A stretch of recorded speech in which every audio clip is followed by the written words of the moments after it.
नमस्कार. श्री स्वामी समर्थ.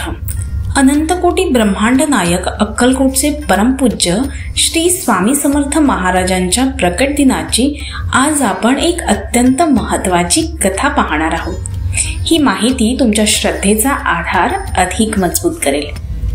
स्वामींना जन्म नाही, मृत्यू नाही, त्यांना माता नाही, पिता नाही, ते स्वयंभू आहेत.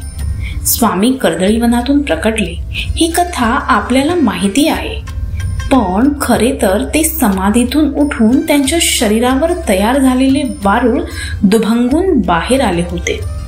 स्वामी शेकडो वर्षे आधीच या पृथ्वीवर अवतीर्ण झाले होते. स्वामींनी आपल्या लाडक्या शिष्याकडून, ज्यांना त्यांनी स्वामी सूत ही उपाधी दिली, त्यांच्याकडून स्वामी प्रकटकांड ही पोथी रचून घेतली. या पोथीतला तो एक महत्वाचा प्रसंग जो स्वामींच्या मूळ प्रकट दिनाची सत्यता सांगतो. ती शुभ तिथी होती.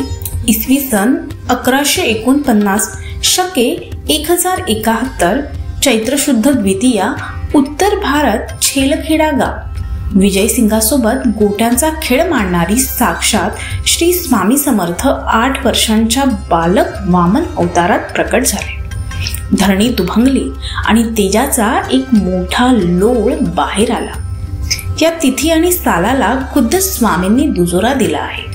अहमदनगरचे थोर स्वामी भक्त नाना रेखी यांनी ज्योतिष विद्येच्या आधारावर ही तिथी सिद्ध केली होती.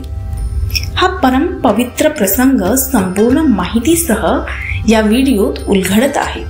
तुमचे जीवन उद्धरून टाकणारी ही खरी आणि संपूर्ण कथा पाहण्यासाठी आताच खालील डिस्क्रिप्शनमध्ये दिलेल्या लिंकवर क्लिक करा. व्हिडिओला लाईक करा, कमेंट करा आणि सर्व स्वामी भक्तांपर्यंत ही कथा शेअर करा. श्री स्वामी समर्थ.